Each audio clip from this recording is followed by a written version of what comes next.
Pianiste renommée, habituée aux prestigieuses salles de concert, elle met aussi sa passion pour la musique et pour le son au service des autres. La musique permet d'entrer en résonance avec autrui, avec Dieu aussi, comme un lien transcendantal et subliminal pour toucher directement au cœur et à l'âme. Celle qui fut distinguée très jeune par Arthur Rubinstein est aujourd'hui l'invitée de VIP, Elisabeth Sombart. Bonjour. Bonjour. On va parler de musique dans cette émission, je pense que les gens l'auront compris. Est-ce qu'on peut raconter cet épisode fondateur de cette petite fille que vous étiez à 7 ans, pendant que sa maman jouait du piano et qui a subi comme un éblouissement? Je crois que c'est peut-être le mot à employer. Oui, c'était plus qu'un éblouissement, je dirais que c'était une espèce de consolation éternelle. Je me vois encore, c'était même avant 7 ans, sous ce piano, et c'était le soir, il y avait un poêle. D'ailleurs, c'est que beaucoup plus tard, comme je dis, que je me suis dit, le piano était trop près du poêle. Ah oui, c'est pas très bon pour un piano. En fait, c'était pas très bon, mais c'est pas grave, c'était merveilleux parce que donc il faisait assez bien chaud sous ce piano. Et puis c'est ce sentiment d'être pas seulement protégée parce qu'il y avait cette caisse d'harmonie au-dessus de moi, mais ce sentiment que ça m'a donné, que la musique avait le pouvoir de consoler et d'accompagner vraiment. Oui. Et cet épisode fondateur est lié à jamais à votre maman aussi. Donc j'imagine qu'à chaque fois, le piano a quelque chose de très maternel finalement pour vous. Vous dites très consolateur. Oui, il est lié à maman, bien sûr, parce qu'elle jouait et que c'est elle qui a apporté mon grand-père aussi, son père, donc mon grand-père géorgien, qui jouait du piano, donc toute la partie slave, russe de la famille. Mais je ne sais pas si je... Ce qui m'a frappé dans cet épisode avec lequel vous commencez, c'est que j'étais hors du temps.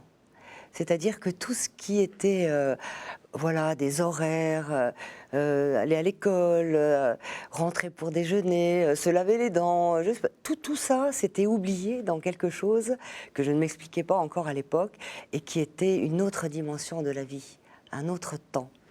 Alors Oui. vous étiez 4 frères et sœurs à la maison, une grande sœur, vous et votre frère jumeau, il y a Oui. encore un petit frère, frère. Oui. derrière. Sur les 4, il y en a quand même 3 qui sont artistes, hein, ça ne s'invente pas. Oui. C'est qu'il y avait quand même une ambiance, j'imagine, dans cette famille extrêmement artistique, et extrêmement, on va dire, votre grande sœur peint des icônes, votre frère était danseur étoile, le frère jumeau. Oui. L'autre un petit peu échappé à la fibre artistique, mais c'est pas Oui. grave. Non, mais il est très artiste à sa manière à Ah, lui. Et quand d'ailleurs, même. comme dit mon père, quand il disait de lui, c'est le seul normal parce qu'il a fait des études supérieures, puisqu'il a fait des études de droit international. Mais en fait, il est très artiste aussi. Et mon père, malgré tout ce qu'il dit, était aussi très artiste. Donc il y a quelque chose de très porteur dans cette famille, Oui, peut-être dû oui. aux origines aussi, parce que vous Très êtes Mitteleuropa, comme ça. très, Ouais. c'est-à-dire des origines roumaines. Oui. Vous avez dit Alors, slave. un quart roumaine, un quart géorgienne, un quart écossaise, un quart allemande. Voilà, et ça donne Elisabeth Sombart. Voilà. On essaie de faire avec. La petite fille qui a grandi après dans l'amour du piano, hein, a passé des concours, a eu des prix. Ça s'est passé très bien pour vous tout de suite. Je parlais d'Arthur Rubinstein. Est-ce que vous pouvez nous redire ce qu'il a dit sur vous le jour où il vous a entendu jouer? Oui, c'est venu plus tard ça. Kempf m'a entendu quand j'avais une dizaine d'années et il avait dit que j'avais ce qui ne s'apprend pas. Rubinstein, je l'ai rencontré beaucoup plus tard dans ma vie, j'avais une vingtaine d'années déjà.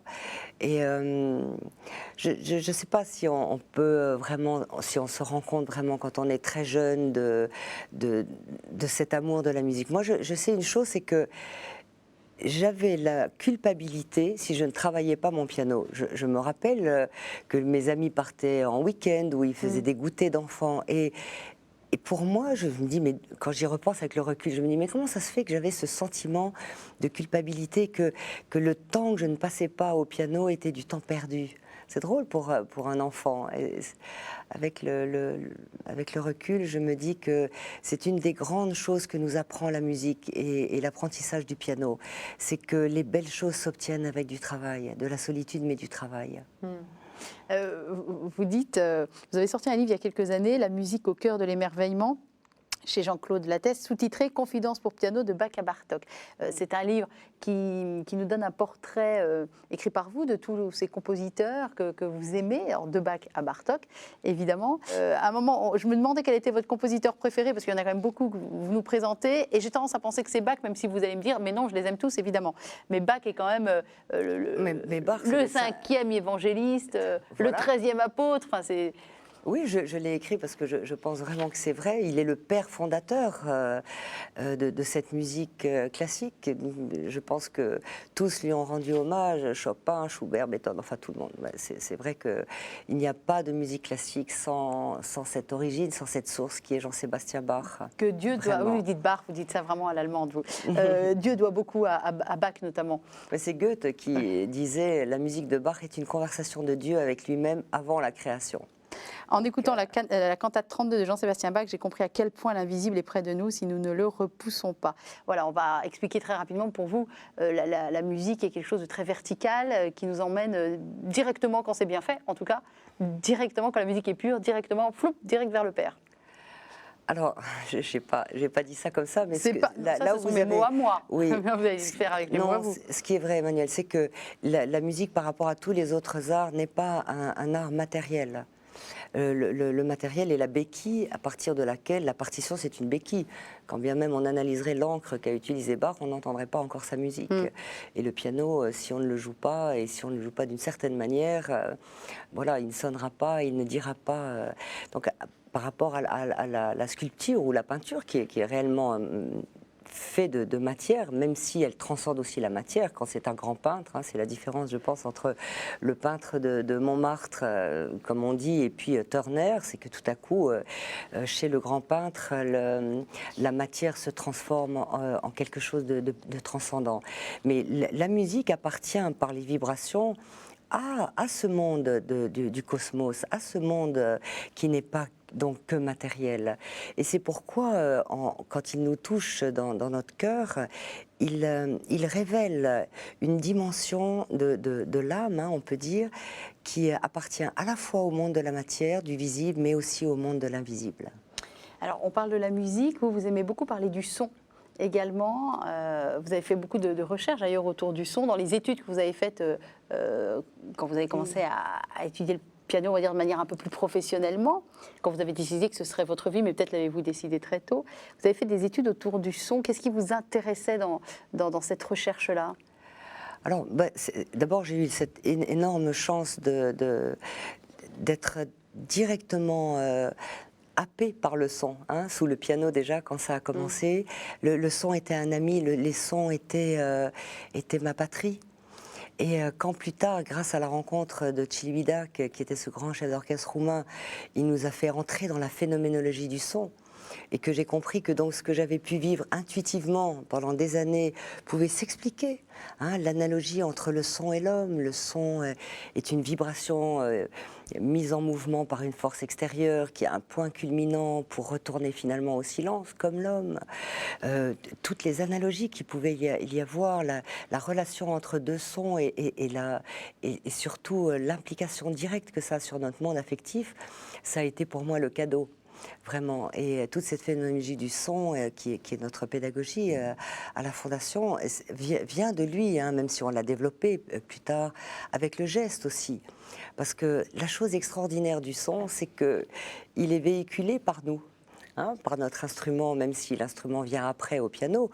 Mais la chance que j'ai eue, c'est de rencontrer une femme qui faisait de la phénoménologie du geste à Vienne. Et quand je suis arrivée dans sa classe, elle m'a dit « on ne joue pas du piano avec les doigts, mais avec le diaphragme ». Alors là, ça a été l'émerveillement.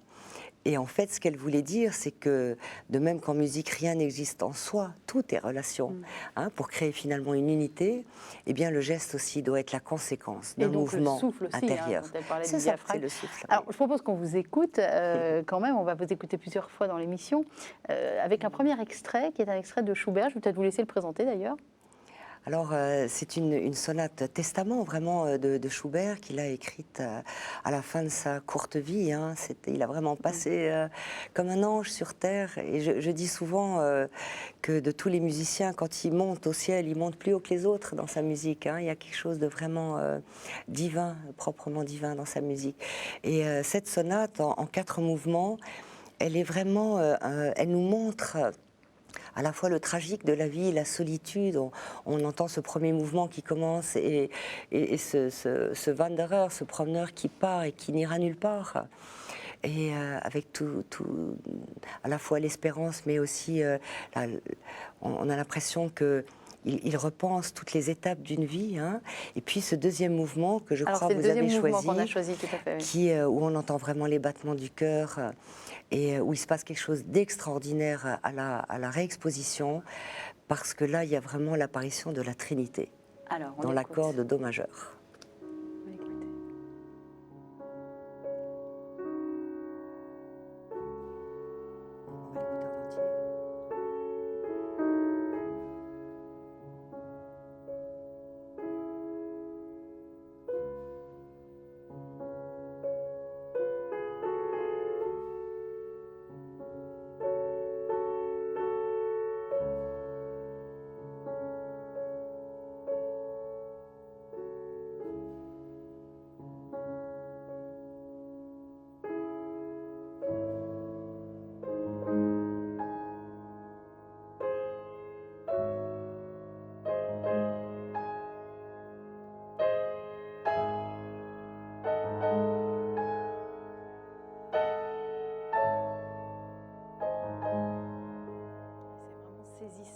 On entend les battements du cœur tels que vous nous les décriviez très très bien, effectivement. Et on sent même, on a pu entendre que quelques secondes, évidemment, je renvoie les gens à votre CD, hein, mais on est complètement happé par la musique, hein, par la densité, la profondeur, la gravité aussi de ce qui se joue. Et après, à la réexposition, il reprend le thème et on entend en bas pam, pam, pam, pam. C'est saisissant. Ça doit être impressionnant de vous écouter en masterclass ou de venir vous voir en concert, hein, parce que vous faites toute une série de concerts, évidemment, en votre nom propre. Et puis aussi avec la fondation dont on n'a pas encore donné le nom. Résonance. Donc, voilà, la fondation Résonance. C'est pour ça que les petits malins qui ont bien écouté mon introduction comprendront pourquoi j'ai mis le mot résonance en introduction. Résonance, on va expliquer un peu cette fondation, pas comme les autres, j'ai envie de dire. Vous avez votre vie de concertiste à part entière, et puis vous amenez la musique dans des endroits où personne ne va. Alors, ma vie de concertiste depuis 20 ans, elle est dans la Fondation Résonance. Ça a vraiment été un choix de vie. Comme disait Liszt, la vocation n'est pas quelque chose qu'on choisit. Hein. La vocation est quelque chose qui s'empare de vous et qui fait que tout à coup, vous êtes amené à vivre pleinement ce don que vous avez reçu, malgré vous, parce que moi j'ai vraiment dit beaucoup non avant de dire oui. J'avais si peu confiance en moi, j'étais tellement... Vous sentiez qu'on vous mettait une pression Oui, c'est... Jusqu'à ce qu'on trouve son chemin, ça prend beaucoup d'épreuves, beaucoup de grâce et beaucoup de croix. Hein. Et en fait, la Fondation Résonance, elle existe maintenant depuis 20 ans. Elle a pour mission de porter la musique dans les lieux où elle ne va pas. Donc les hôpitaux, les prisons, les EMS, comme on dit dans le canton de Vaud, toutes les maisons de retraite, mais aussi les cloîtres. Le canton de Vaud, parce que Madame habite en Suisse, on va quand même expliquer les choses, et que la Fondation Résonance est installée en Suisse. La maison mère est à Morges, oui, à côté de Lausanne. Et donc, il y avait deux choses derrière ça. Il y avait le fait qu'il y a un mensonge institutionnalisé qui est de dire que la musique classique appartient à des gens riches et cultivés, en gros. Or, c'est faux. Or, la musique classique, elle appartient au cœur. Et on a tous le même cœur.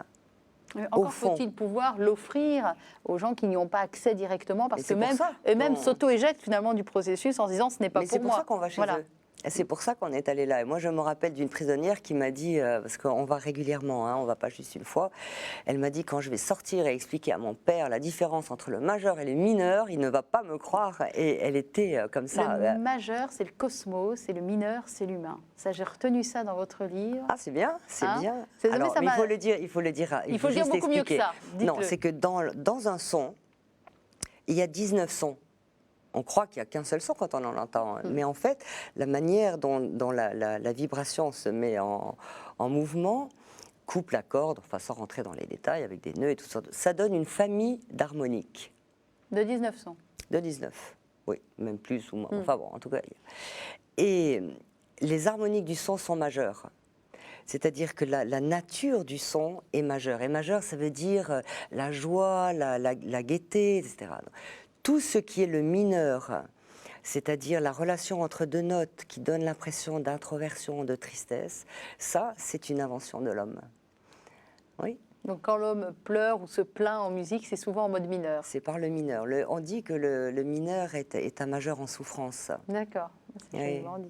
Alors, il y a un documentaire qui a été fait sur tout le travail de la Fondation Résonance. Oui. Et il y a une partie qui se passe en prison. Je voudrais bien qu'on la regarde, si vous voulez bien, qu'on Oui. prenne 2 minutes pour regarder justement ce travail en prison et qu'on ait une idée de fait exacte, même si elle est courte, de ce à quoi ça peut ressembler. Donc, je vous propose qu'on regarde cet extrait. Plus les portes de la prison se ferment derrière moi, plus un espace de liberté s'ouvre en moi. Dans ce moment en prison où on est ensemble, grâce à la musique, on va chacun de nous atteindre à cet autre lieu qui finalement est essentiel.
On a tissé des liens avec cette prison et les prisonniers qu'on connaît, qu'on reconnaît, qu'on revoit et qui nous témoignent de combien ça leur apporte de joie, d'apaisement. À la fois, comme ils disent, c'est un moment d'évasion. Dans une prison, c'est toujours beau d'entendre ça, mais justement c'est ce qui leur permet de voir qu'il y a et de vivre qu'il y a un autre chemin de la liberté, un autre chemin de soi vers son cœur qui est illimité tout à coup, qui est infini.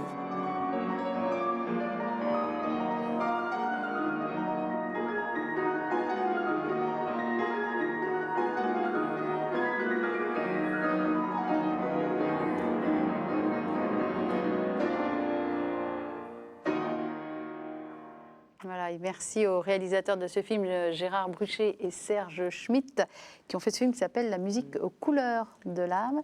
Ça doit être assez étrange de jouer dans des endroits pas très beaux, parce que c'est pas très joli, quand même une prison, et jouer un Ave Maria comme ça, absolument divin. Tout le monde doit décoller de terre en même temps, non? C'est un peu ce qui se passe. Mais vous savez, moi, il y a une expérience qui a changé ma vie, vraiment. J'étais en tournée en Afrique, et vraiment, j'étais fatiguée, ça faisait déjà plusieurs concerts et puis tout était difficile. Enfin bon, et là, on était arrivé au dernier concert, c'était en Zambie.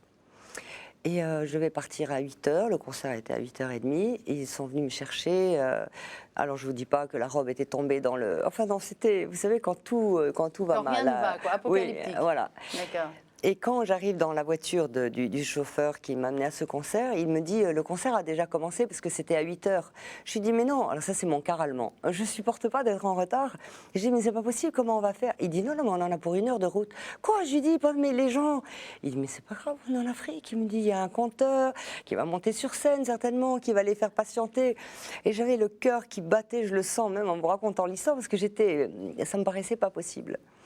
Et puis alors on arrive, c'était déjà la nuit, et par des chemins, mon Dieu, il y avait plein de voitures autour de ce hangar qui faisait office de salle de concert. Et je rentre dans la salle, c'était rempli de monde, et tout au fond, je vois la scène avec en effet un monsieur qui racontait des choses. Et je cherche le piano. Je ne voyais pas le piano. Je me suis dit, là, tu es très fatiguée. Non, ça ne va pas. Où est le piano? Et j'essaie de garder tout mon aplomb. Je traversais, vraiment, ouais, c'était assez loin. C'était une très grande salle. Et finalement, au bout, je vois un piano droit contre le mur. Il n'avait même plus le bois, et il y avait une corde qui sortait comme ça, qui était donc cassée. Et là, j'oublierai jamais. Emmanuel, je marchais, et en moi-même, Vers ce j'ai dit... calvaire. Oui, et j'ai dit, bon, écoute Seigneur, tu quittes la pièce pendant 1 heure, parce que ça ne va pas être beau. Non, je le vois, je le sens, je le pressens, ça ne peut pas marcher sur ce piano. Reviens dans 1 heure, ça va être affreux. Et là, j'entends pas des voix, hein, bien sûr, et pas du tout, mais quand même, la phrase qui m'est venue et qui a changé ma vie, c'est « Toi, tu joues, moi, je touche les âmes ». Et là, je dis « Oh ça c'est top, oh ça c'est un deal magnifique ». J'étais sûre, mais c'est vrai, comment j'ai pu m'imaginer que c'était moi qui touchais les âmes, mon Dieu, mais quel hein. Je suis montée sur scène avec un courage, un aplomb que j'avais vraiment pas à cet âge-là, j'avais 27 ou 28 ans. J'ai fait tirer le piano au milieu, le truc, parce que c'était vraiment avec la corde qui sortait, la poussière, enfin, c'était, voilà. Et je me rappellerai toujours, je commençais avec un impromptu de Schubert à variation en si bémol, Rosamunde. Et avant de mettre les mains au piano, je lui dis, t'oublies pas, hein, Seigneur, hein, moi je joue, hein, je vais faire de mon mieux, hein, mais ça m'a plus jamais quitté. Chaque fois que j'ai mis mes mains sur le piano, et je pensais, il est bien rentré sur un ânon, pas sur un cheval blanc, je peux bien jouer sur ce piano droit, qu'est-ce que j'ai à râler? Ma vie a été transformée. Croyez-moi, quand j'ai fait le dernier accord de l'impromptu, je me suis levée et là je me suis dit, je vais dire aux personnes, là je vais leur dire, voyez, c'est pas que je ne fais pas la diva, mais vous avez bien entendu quand même, ça va pas ce piano. Je me suis levée, je me suis tournée vers les personnes, un peu myope, mais les quelques-uns, les 3 premiers rangs, leur visage était baigné de larmes. J'ai fermé ma bouche, je me suis rassis au piano et j'ai fait tout le programme. Et il y avait la 4e balade, enfin je veux dire des œuvres qui demandent un piano peut-être meilleur ou de concert. Et j'ai compris là que on est des serviteurs de quelque chose qui nous dépasse et que le piano, on est des instruments, mais le piano aussi est un instrument et la musique aussi. Mais vous avez des phrases très surprenantes dans votre livre, Elisabeth Sombart. Comment les notes do, ré, mi, fa, sol, la, si, do forment un pont symbolique entre l'homme et le divin?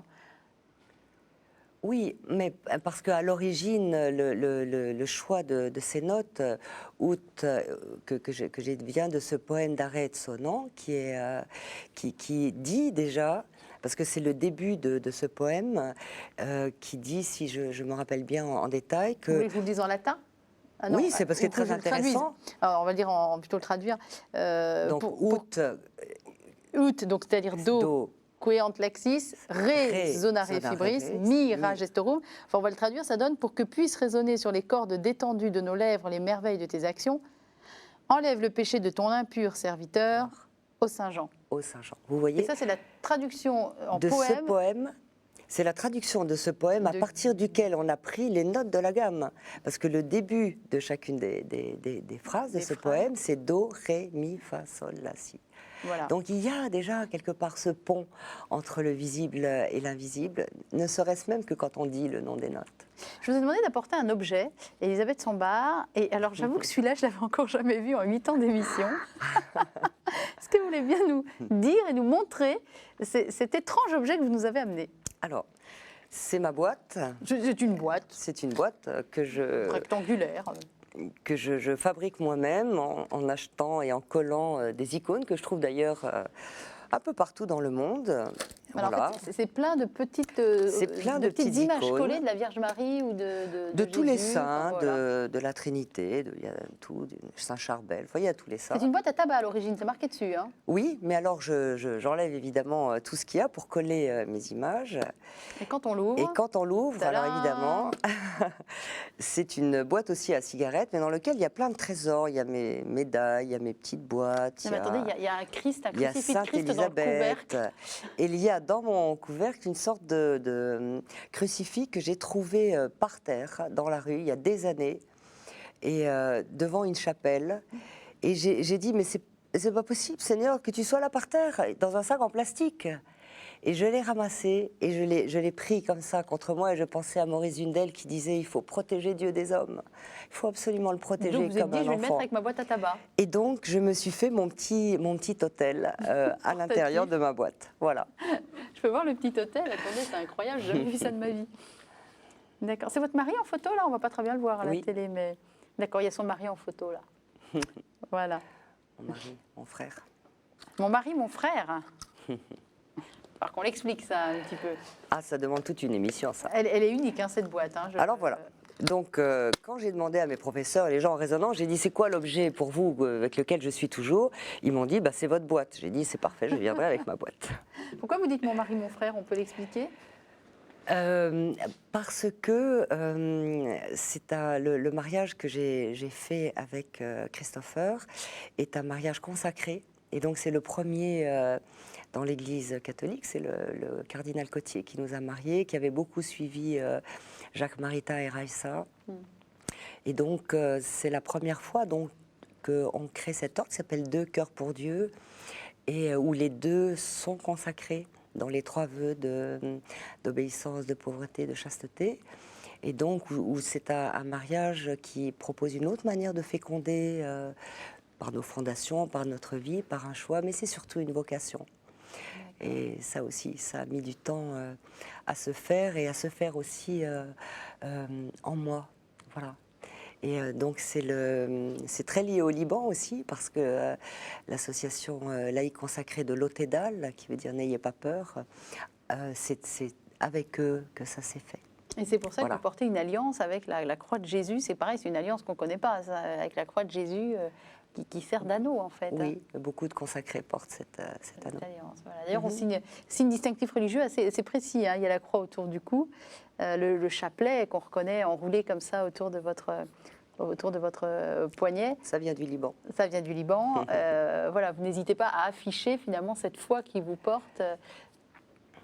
Oui, ce qui est, je vais vous dire, le vrai cadeau, c'est quand dans un concert ou en prison ou dans une maison de retraite ou chez des handicapés, j'en fais quand même plus de 200 par an, les gens me disent on a vu autre chose, on a vu comme quelque chose qui est de Dieu. Alors ça, c'est le vrai cadeau, parce qu'ils l'ont entendu dans la musique, ils l'ont entendu dans la relation qui s'est faite, et pas forcément par un signe qui... je crois que Dieu est au-delà des signes. Cette foi chrétienne, vous l'avez depuis tout enfant ou vous l'avez redécouverte plus tard ou comment elle se fait, cette transmission? Non, je l'ai parce que dans ma famille, je viens d'une famille où mon père était un grand sociologue et puis un libre penseur luthérien. Mais enfin bon, il ne parlait jamais de ça. Ma maman est plutôt orthodoxe. Et nous, on est nés catholiques, donc j'ai été... éduquée à Notre-Dame de Sion pendant quelques années quand j'étais petite, mais c'est pas du tout ça qui m'a ancrée dans la foi. Ce n'est que beaucoup plus tard que j'ai retrouvé le sens vraiment le signe, je dirais. Si la musique est faite de signes et que nous-mêmes nous sommes des signes, j'ai compris que ça faisait allusion à quelque chose de bien plus éternel. Et la rencontre s'est faite avec Dieu s'est faite plus tard dans ma vie. Ouais. Vous ne voulez pas dire comment? Parce que c'est des... Il n'y a pas un événement, il n'y a pas comme Saint-Paul, hop, j'aurais bien voulu. Et puis même, quand bien même on a ça, je crois, dans sa vie, après il faut toujours renouveler hein, sa foi, rien n'est jamais gagné dans le monde de Dieu. Une succession. Mais c'est une succession d'événements, d'épreuves, de grâces, de croix, qui fait que tout à coup, on dit oui, vraiment. Alors, il y a quelqu'un qui a une question à vous poser dans cette émission, qui revient dans chaque émission. Il nous pose la question tombée du ciel.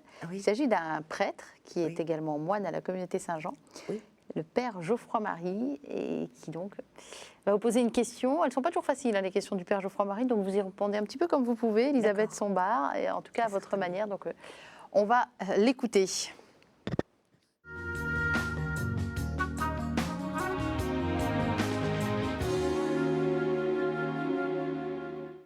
Bonjour Elisabeth.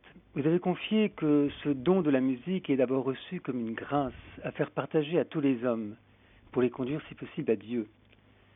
Vous avez dit un jour, on n'a pas besoin de pianistes, Dieu n'a pas besoin de pianistes, mais de personnes qui font tout pour répondre à un don reçu et d'en témoigner pour le royaume.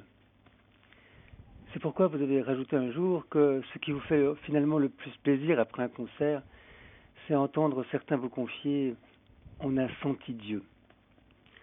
Pour vous, offrir un concert, c'est comme une profession de foi. C'est dire aux autres que vous aimez Dieu et que vous voulez le faire connaître. Alors Elisabeth, pourriez-vous expliciter ce pouvoir de la musique qui peut nous faire remonter à Dieu? Pourquoi la musique peut nous faire passer du visible à l'invisible? Et une seconde question, dans quelle disposition finalement l'auditeur doit se mettre pour entrer dans ce chemin de conversion? Dans quelle disposition l'auditeur doit se mettre... Vous pleurez? Non. Ah bon, j'ai cru. Non, je vous vois en tout cas très très attentive. Dans quelle disposition l'auditeur doit se mettre pour rentrer dans... pour être finalement en unisson avec vous et... C'est-à-dire que le père pose la question d'abord. La première question, c'est en quoi la musique permet d'aller vers l'invisible. Alors ça, c'est très important comme question. Merci tellement d'avoir de vos mots, père. La question, c'est que on a dit tout à l'heure, la musique, les vibrations sonores touchent à une dimension du réel qui n'est déjà pas celle qu'on connaît.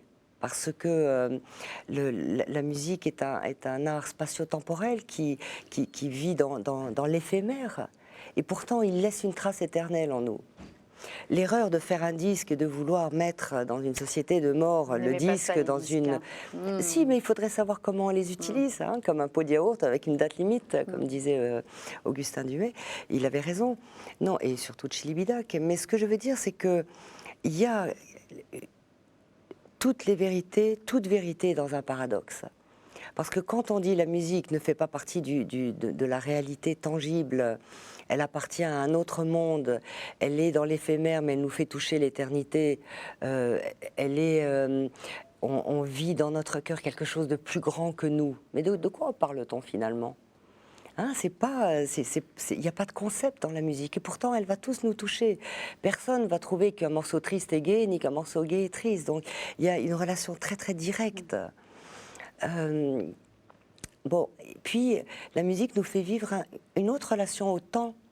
Le temps musical, c'est pas le temps chronologique. À la fin du concert, vous pouvez vous dire tiens, ça a duré 1 heure, mais pendant que vous y êtes, vous sortez du temps chronologique. Normalement, en tout cas, si c'est bien fait. Si c'est bien fait. Mais justement, deuxième question du Père Geoffroy-Marie, dans quelle disposition celui qui écoute, qui est venu au concert, par exemple, doit-il se mettre? Mais dans la même que moi. Et dans la même que celui qui joue, c'est ce que dit Zundel d'ailleurs dans ce texte que j'ai choisi. C'est vraiment incroyable qu'il ait posé cette question parce que il faut être libre. Il faut laisser, quand on arrive dans la salle de concert ou dans l'église ou partout où on va entendre de la musique, il faut laisser son manteau au vestiaire, mais toute sa culture aussi. Parce que rien n'aide à écouter la musique. Aucun savoir n'aide, à part la liberté du cœur, la liberté d'écoute, cette liberté qui est rendue à notre espace de gratuité. Hein ? Parce que il y a un autre mensonge qui est de dire que ce qui vaut coûte cher. Mais c'est juste faux. Que d'ailleurs, quand on dit la vie n'a pas de prix, c'est bien qu'on est en pleine gratuité quand on dit ça. La gratuité, c'est cet espace en nous que personne ne peut nous violer, que personne ne peut nous prendre, et dans lequel parce qu'il est le don, hein, et dans lequel se joue ce qui est encore pur en nous, hein, et ce qui est de l'ordre du don. Alors vous avez parlé de Zundel, donc on va y revenir. À ce oui, allez-y, je vous en prie, à ce texte que vous avez choisi pour nous. Oui. Qui est quoi? Une homélie de Maurice Zundel? C'est une homélie de Maurice Zundel qu'il a faite en 1962 à Lausanne. Vous qui êtes du canton de Vaud, vous connaissez. Il était donc, alors lui aussi, qu'est-ce qu'il a subi dans sa vie? Parce qu'il n'a pas été reconnu...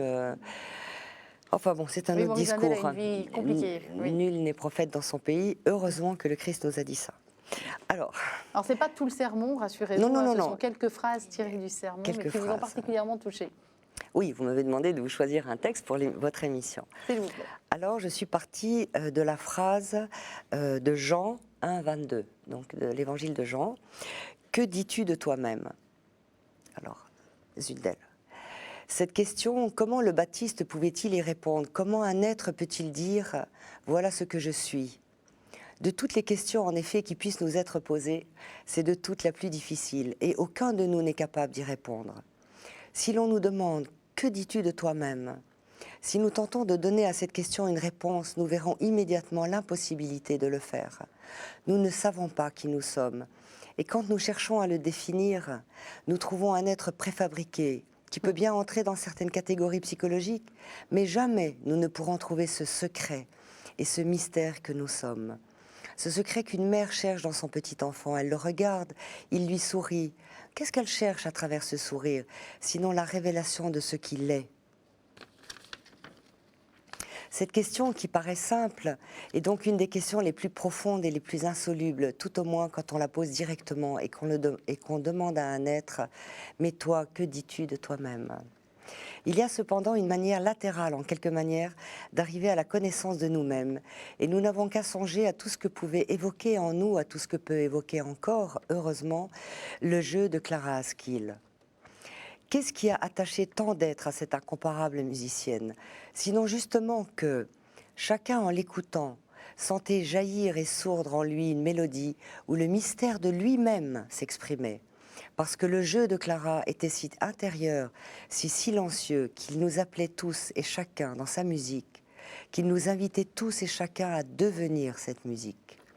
Et lorsqu'on devient la musique, lorsque tout l'être jaillit comme un chant, c'est qu'on s'est perdu de vue. C'est que déjà on s'est fixé dans un autre, c'est qu'on est dans ce monde de l'émerveillement où lui, le visage adorable, toujours inconnu et toujours reconnu, qui est le visage du Dieu vivant. Devenir la musique, ça c'est j'imagine, le rêve de tout musicien. Oui, mais regardez comme il dit juste là. Nous saisissons ainsi dans cette expérience de la musique, nous saisissons la possibilité pour ce secret que nous sommes de s'exprimer et de se communiquer. Nous exprimer en effet et nous communiquer, c'est nous exprimer dans un autre et pour lui. Aussi bien Clara à son piano, comme tant d'autres artistes, comme tous les vrais artistes, lorsqu'ils sont à leur piano, ils deviennent entièrement musique pour que nous la devenions à notre tour. Ils ne s'écoutent pas, ils ne se regardent pas. Ils laissent passer à travers elles tout ce monde silencieux qui est le berceau de toutes les mélodies. On comprend pourquoi ce texte vous touche particulièrement, vous, oui, la musicienne, évidemment.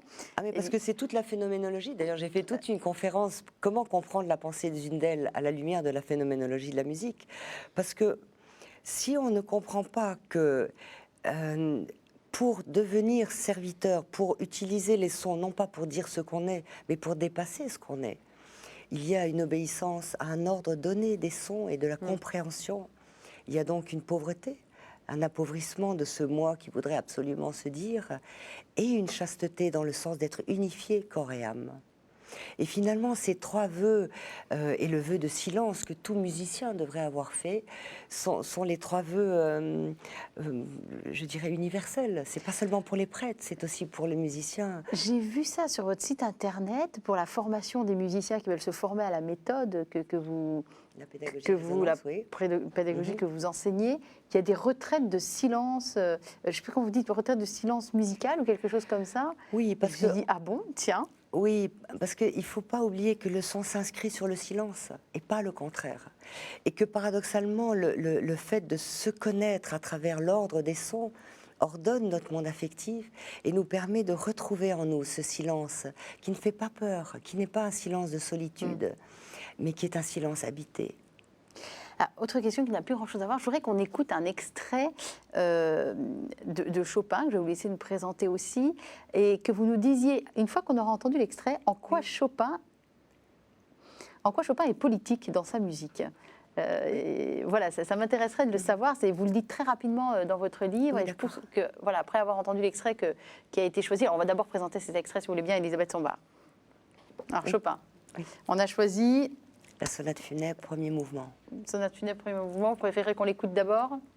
Et Comme on en vous parle voulez. après. Alors on l'écoute d'abord. Sonate funèbre, premier mouvement, Chopin.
attendre. Non, mais je comprends, hein, pour tout animateur, c'est un supplice de se regarder à la télé. Donc, Non, mais c'est pas ça, c'est que un disque, c'est un moment figé de notre vie. Hein. C'était il y a 1 an, c'était il y a 3 ans, c'était il y a 10 ans, peu importe. D'ailleurs, Brendel disait, mes pires ennemis, c'est mes disques. Parce que les gens me disent, vous jouez moins bien que sur votre disque, ou vous jouez mieux, peu importe, mais ça devient le référent. Alors, ce qui devrait être toujours la référence, bien sûr, c'est le vécu, le vivant. Hein. La musique appartient à ce qui est vécu dans la vivance, comme disent les Espagnols. et alors, en quoi Chopin est politique? Alors ça, j'aimerais comprendre. Alors, c'est pas lui qui est politique, mais c'est que les politiciens ont bien remarqué qu'il y avait dans sa musique quelque chose qui pouvait lever les foules. D'ailleurs, durant toute la guerre, Hitler avait fait empêcher que la musique de Chopin soit entendue. Hein, et Schumann avait dit, il y a derrière les mazurkas de Chopin, cette danse qui a l'air de rien, il y a des canons cachés sous une fleur. Donc pourquoi? Qu'est-ce que ça veut dire tout ça? Ça veut dire que la musique a le pouvoir de réveiller dans l'homme sa grandeur. Parce que de quoi l'homme a peur? Pas de sa petitesse, de sa grandeur. Pourquoi il s'enferme quelquefois dans des petites choses? Parce qu'il a peur de ce qui en lui est grand. Et alors que c'est justement ça qui fait qu'on peut sortir de ce moi conditionné dont parle Zuldel pour finalement atteindre à ce moi, ce moi au service de ce qui est grand. On a peur d'être dépassé parce qu'il nous dépasse finalement. Oui, alors qu'on est fait de pour lâcher ça. prise. On est fait part. pour ça. Hein, c'est l'octave sacrement. On le porte en nous, on doit le réaliser, on doit le révéler. Et si un homme devient ce qu'il doit être, c'est quoi? C'est pas qu'il a réussi sa vie, c'est que tout simplement il rayonne quelque chose de plus grand que lui-même. Qui sont vos références? On a bien compris que vous étiez très, très en lien avec Dieu. Vous avez des références comme ça soit de personnes vivantes ou alors de grands saints qui sont passés sur cette terre et qui vous servent de référence? Je sais que vous avez un amour particulier pour Élisabeth de la Trinité. Oui, qui est bien heureuse, elle n'est pas encore sanctifiée, j'espère qu'elle le sera bientôt. C'est en train de se faire. Il y a un miracle plusieurs miracles qui sont en cours d'études, qui était grande pianiste elle aussi, qui avait eu le premier prix du Conservatoire national de Dijon. Oui, souvent je pense à elle et quand j'ai enregistré ce disque pour elle, pour son centenaire des œuvres qu'elle avait jouées, donc avant d'entrer au Carmel, donc la Rhapsodie de Lys, première ballade, enfin bon, c'était une vraie pianiste prodige, oui, comme enfant déjà. J'ai eu un mouvement pas d'envie, mais je me suis dit, comme elle a de la chance, d'être entrée au Carmel, comme c'est dur de jouer du piano, comme ça doit être beau cette vie où on est juste là en prière et où on est... Et puis, souvent je pense à elle, je lui dis, voilà, je joue pour toi. Mais elle a peut-être dû renoncer à son piano aussi, parce qu'après le Carmel, a-t-elle continué de jouer au Carmel? Non, elle a renoncé, mais parce qu'au moment où elle est entrée, plus rien n'était important que le don d'elle à Dieu. Donc elle a déjà eu tellement de mal à rentrer, vu que sa maman n'était pas d'accord. Oui, il y en avait une autre comme ça, c'est Elisabeth Labat, une bénédictine de Kergonan, qui est une femme extraordinaire, qui était musicienne, qui a laissé un livre magnifique justement sur le mystère de la musique. Et qui a eu la grâce de terminer sa vie dans le silence qu'elle avait demandé. Oui. Et les saints, il y en a beaucoup, mais... Il y a beaucoup de gens que vous avez croisés aussi dans les gens que vous admirez. Je crois que vous avez croisé Sœur Emmanuelle, vous avez croisé Mère Teresa aussi Non, Sœur Emmanuelle, beaucoup, oui, on était proches. Elle aimait beaucoup la Fondation Résonance, on était bien en lien. Le Père Nicolas Butet, avec qui je fais les chemins de croix et les béatitudes, ces 2 disques. Et le Père Labaki, il y a beaucoup de pères que j'ai rencontrés, mais j'ai envie de dire qu'il y a beaucoup de laïcs qui sont des saints pour moi. Vous voyez, quand vous allez, comme j'étais là dans ce camp palestinien avant-hier au Liban, où j'ai joué avec notre orchestre, et que je voyais ces personnes totalement bénévoles qui travaillent là, qui apportent dans la gratuité la plus totale leur être, leur don vers l'autre pour le consoler, pour l'aider. Personne ne sait ce qu'ils font. Ça, c'est les vrais saints d'aujourd'hui. Et il y en a tellement. Il y en a tellement, tous ces gens qui s'occupent de nos vieux parents qu'on met dans les EMS, dans les hôpitaux, dans les maisons. Ils sont là, ils le font avec leur cœur, comme si c'était leurs parents. Et ça, quand c'est le cas, ça me touche plus que tous les livres de ça. Alors Elisabeth Sombart, on va entamer les 5 dernières minutes de l'émission et ça va être l'heure d'un questionnaire un petit peu particulier qui s'appelle... Oui, il faut s'accrocher. Qui s'appelle... Je m'accroche.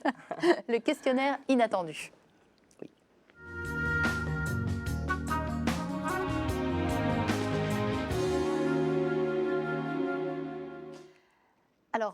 première question, que diriez-vous à la petite fille que vous avez été? Que lui diriez-vous aujourd'hui si vous pouviez lui parler? La petite fille de 5, 6, 7 ans. Je lui dirais chapeau. Comment tu as réussi à t'en sortir avec tant d'insécurité, avec tant de malheur, et je la prendrai dans mes bras et je l'embrasserai. Quel est le lieu où vous vous ressourcez? Dans le sanctuaire de mon cœur, j'ai créé un tabernacle. Parce que comme je ne peux pas toujours y aller, alors ça c'est un endroit de silence intérieur qui me ressource. Sinon, je vais quand même dans un monastère près d'Assise que j'aime énormément, faire une retraite de silence. Qui inviteriez-vous au dîner idéal? Jésus. Des vivants, des morts? Jésus, c'est juste Jésus. Il n'y a que lui avec qui j'aimerais dîner, vraiment. Et vous lui diriez quoi?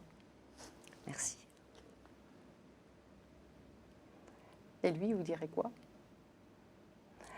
Qu'est-ce que j'aimerais qu'il me dise? Oui, voilà, dans vos rêves les plus fous, hein, entendons-nous. Je te pardonne. Quel est le plus beau compliment que l'on vous ait fait, Elisabeth Sombart? Lors d'un concert peut-être, ou après avoir écouté un de vos disques, même si on a bien compris que l'objet disque n'était pas ce que vous préfériez. Ce sont tout ça sont des moyens. Quel est le compliment le plus beau qu'on m'a fait?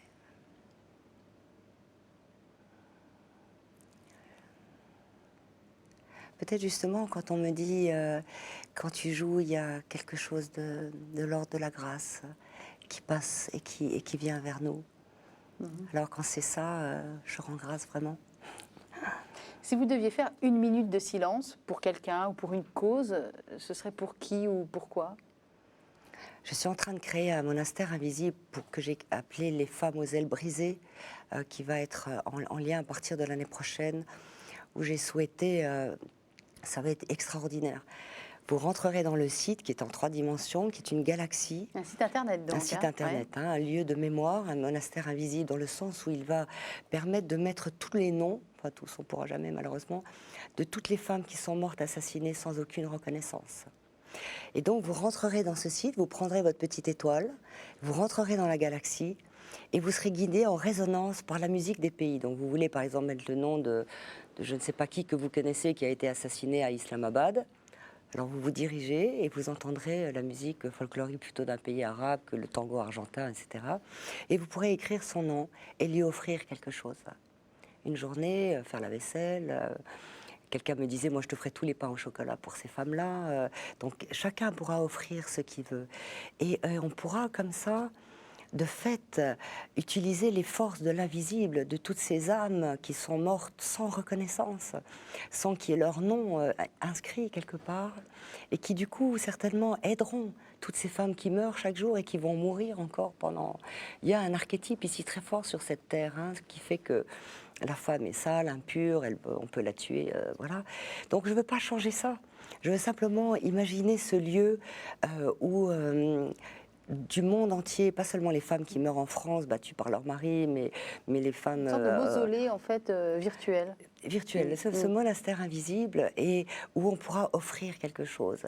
Et pour faire connaître ce site, j'ai créé un spectacle maintenant avec Malika Sarabhai. C'est cette danseuse indienne qui avait fait le Mahabharata avec Peter Brook, cette danseuse. Et j'ai choisi 9 morceaux de la musique classique, dont d'ailleurs le premier mouvement de la sonate funèbre. Donc 9 morceaux sur lesquels elle danse toute la vie d'une femme jusqu'au martyr, la petite fille qui rêve encore d'être consolée. Ensuite, elle voit son frère ou son père d'ailleurs assassiné devant elle. Ensuite, le viol, enfin jusqu'au martyr. Et on va le faire, pas seulement au Taj Mahal, mais aussi dans toutes les écoles de filles en Inde, mais aussi en Europe. Et voilà, donc si je devais offrir une minute de silence, je l'offrirais à toutes ces femmes qui sont mortes, assassinées dans l'anonymat, et pour qui aujourd'hui on va essayer de créer ce lieu de lumière, de mémoire, de joie. Voilà une belle idée. Et alors, puisqu'on en est aux annonces aussi, je précise que vous serez en concert à Paris, à la salle Cortot, le 6 novembre prochain. Oui. Vous allez notamment jouer le morceau de Schubert et le morceau de Chopin que nous avons entendu dans cette émission. Funèbre, Voilà, à 17h, salle Cortot le 6 Oui. novembre. On pourra retrouver toutes les informations sur votre site, le site Résonance, Oui. www.résonance.org. Oui. Venue Merci beaucoup Elisabeth Sombart d'être Merci venue à vous, Emmanuel. dans cette émission. On vous souhaite de bien belles aventures musicales et humaines. On sent qu'il y en a encore beaucoup à vivre. Et maintenant, on va pouvoir vous suivre, maintenant qu'on vous connaît un petit peu mieux aussi. Merci d'avoir pris le temps et d'être venu exprès du Liban pour nous. Avec joie. Merci. Merci.